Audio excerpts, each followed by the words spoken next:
place on earth? It's the help menu. So when you go into Canvas, of course, you're going to go into Canvas, going to newton.instructure.com or through ClassLink. So the first place you're probably going to go is you're going to go to, My Launchpad. You're going to go on My Launchpad. You're going to click the icon that says Canvas. You're going to log in. Or if you're home and you can't even remember how to get to ClassLink and you're on a different computer, you can go to newton.instructure.com. Once you go and you get into Canvas, you're going to land on your home page, which is always the dashboard. When we're in the dashboard, if you go all the way down on the left-hand side, you see a button that says Help. That contains your NCSS Tech 101 course. The NCSS Tech 101 course, guess what? Has a big fat table across the front. So you'll notice that we have different courses all linked to this one page using a table. And my table has a border around it. I have another table that I put a picture in, and everything is aligned perfectly and beautifully. Let me show you another course. So I'm not sure if you know about this, but there's a Parent University course, right? So when you go to Help and you click on NCSS Tech 101, you'll get to this page. And if you click on the Parent University page, you will see another, guess what? Table. It's beautifully aligned. Everything is so neat in my table. Every single box is there. It looks beautiful and clean. So a table helps you align all of your boxes so they're not all over the place. Pictures are not just like here and there, but there's a real skill to making tables. So I want to share with you how you can make the perfect table today. So the first thing I'm going to do is I'm going to go to a course. So my play course, of course, my super duper class 2020, this is my play course. I'm going to go to my page that says how to make a table because I'm going to show you how to make a table right now. So here is my tables page. So if you notice, I'm starting from a clean slate, blank. I'm going to click my edit button. I can't create anything unless I'm in the edit mode. The minute I'm in my edit mode, you'll notice that there are helper tools across the top. So here are my edit tools. And when I go towards the very right end, there's a tool when I hover over it that says table.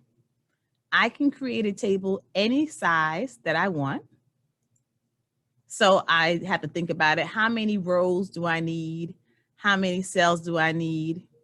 How many columns, right? So I think I'm going to make a table right now, and it's going to be a 6-box table. So it's going to be 6 different boxes. You see that? They're kind of like rectangular shape. I can add more. So let's say, oh, I forgot, I need another one.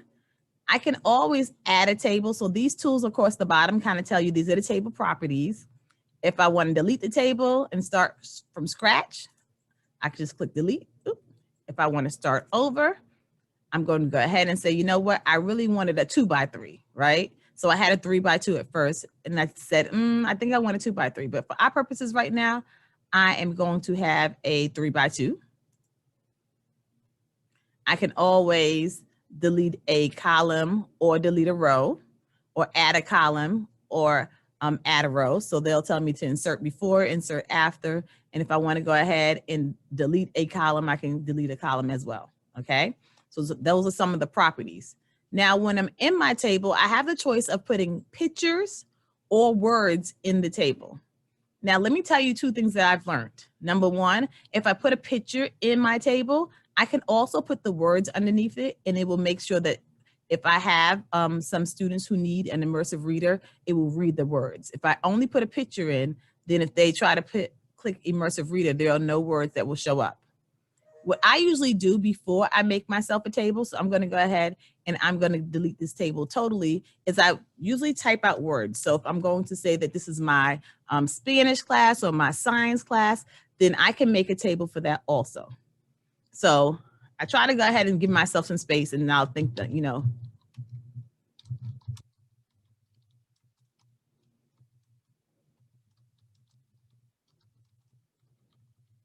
I'm the social studies teacher, so I say Dr. Williams social studies class, and I'm going to leave that there just so that I can have a space, and I might go ahead and tell my students a little bit about myself, like welcome to the 2020 school year, yada, yada, yada, right? So I say what I want to say. Now, after I said a couple of words, I'll go ahead and insert my table. So I hit the drop down box, I go to table 3x2, and I have it here. I can simply write in the words, and I can say, you know,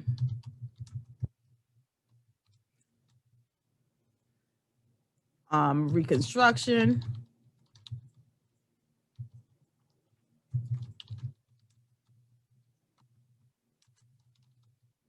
I was gonna put suffrage, but I just put women's rights. I'm just naming something World War I.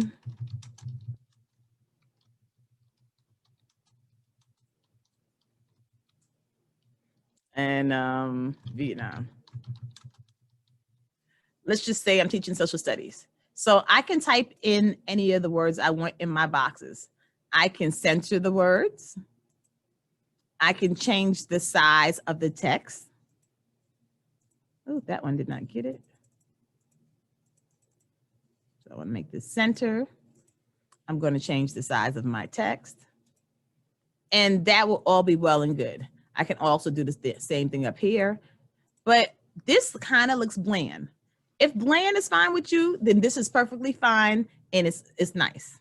But me, I probably want it to be a little bit more snazzier. So that's when I use certain tools within my tables to make it a little bit more popping. So I'm going to show you one tool that I like to use a lot, and it is the Button Factory.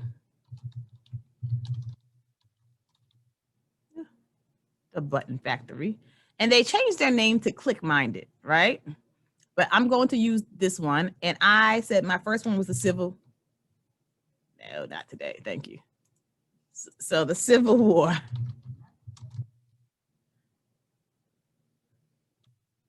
And when I write it, it shows up. I'm going to change my font to something that I like a little bit more than that. So I'm going to look at the different fonts. Yes, that's the font I want. I always click fixed. I want all of my boxes to be the same size. That font is really going to bother me. I do not love it. There we go. I have my font. Now I'm going to move over to the right, and I'm just going to change the color to a color that a little bit more. Yes, I like that. I want there to be a little border. So you can change this all to anything you like. The great thing about this is that I can just click on the picture, right click on it. I'm going to copy the image, and I'm going to go back to my table. I'm going to delete the word Civil War, and I'm going to paste my box. So now I have a box that says Civil War as a picture. I'm going to do the same thing for Reconstruction. I'm going to take out the word Reconstruction. I'm going to paste it. And now I'm going to copy Reconstruction, the image that I made. I'm going to go back here, and I'm going to paste Reconstruction. This is looking good already, right? So I can keep doing that over and over. So I'm going to just say the same words over and over because I don't want to have to type it in. But I'm pasting in. Let's pretend that I put these new words in. And now I have my box, and everything's looking good. Doesn't this look good? So I have all my words here. I have it in a table. I can do the same thing across the top. I can say, well, you know what? I want to make this larger. I'm going to center it. I can change the color. I want the color to be purple, let's say, and I want it to be bold, right? And I'm going to make this even bigger because it's the name of my class. And whatever I said, hopefully I say a little bit more than that. If I decide, hey, I don't like that, I just wanted to go straight to this. When I press save, everything is pretty in aligned here. Now I can also do something else. So within my table,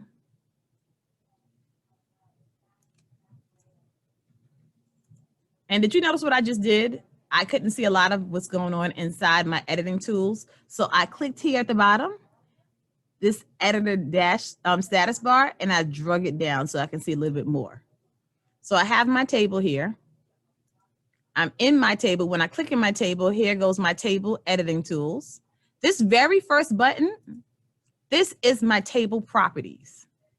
I can say, hey, I want to do a little bit more with my table. So I usually go ahead and go to advanced. I'm going to click what kind of border do I want? I want a solid border, and I want my border color to be, let's say, black. In my background color, I can choose so that inside the back of my box is the same color as my circle. Or I can say I wanted a different color. For our purposes, just to show you the difference, I'm going to put yellow. And I'm going to press save. So now I have a black border with a yellow background. Yellow would probably drive me berserk. I want my background the same color as this background for Reconstruction. I really don't want you to see that it's a button. So I want to change it. So I'm going to go back to the button factory. And you see where it says the color here?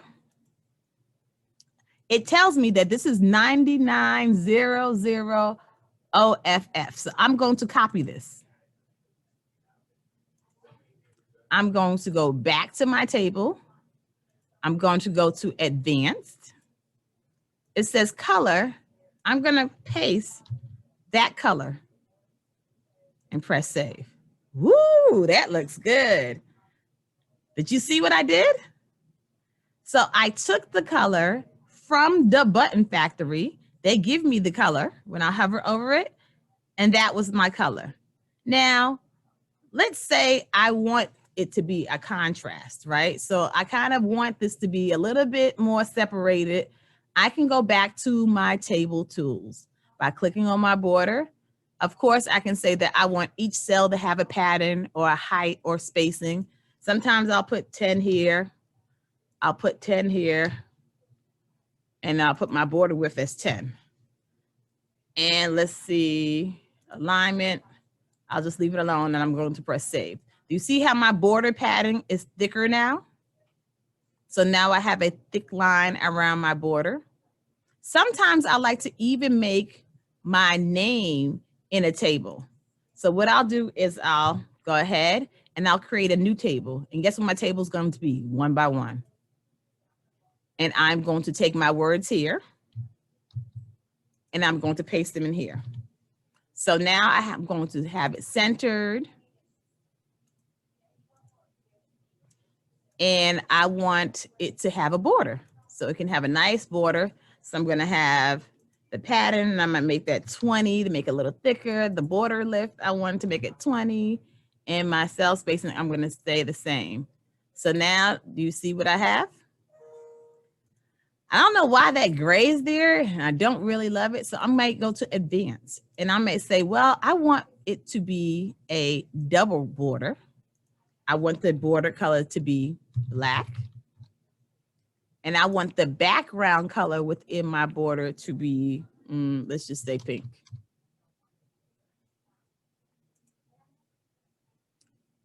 Now, I really don't like the pink and purple together, but I just wanted to show you that you can change all of your table properties by either typing in the name or typing in the word. So I can change this and I can make my color now, the writing, I can make it white.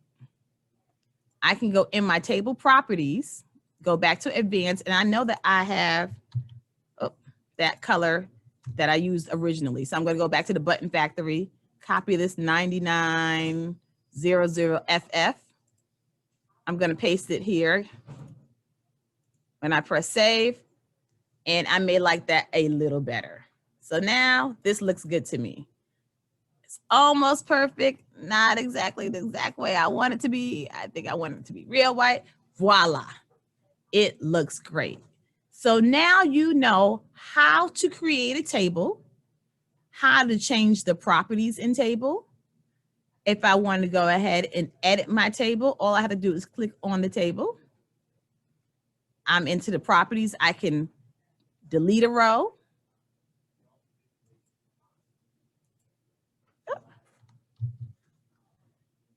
I can add a row. I can add a column. I can go ahead and make my changes. I can delete everything altogether. For our purposes, I'm going to put it back, and nothing is done unless you press save. So now that I have saved, I have a table and my page looks fabulous. So if I am an elementary teacher and I know that I'm creating a super class, and if I want to put, you know, fourth grade class or Fairview fourth grade, I can put reading, math, science, social studies, writing, ELA in each box. I can put, if I am the group of specials teachers in a school and I know that I'm at Herb Nixon and I'm the PE teacher, the music, the art, the foreign language or whatever other classes you have available, visual arts, whatever else, you can go ahead and make boxes. For you, you want to make sure that your students have the opportunity to not have to click everywhere and try to find things. So if I was especially a teacher and I worked with a team, it's the sixth grade team at Veterans, then I would want to make a sixth grade team page and then make sure that all of the teachers are able to have their own box and link to their page. So thank you for coming today. And I hope you now know how to make tables. So what I'm going to do at this time is I am going to answer a couple of questions in the Q&A. So if you have a question that pertains to tables,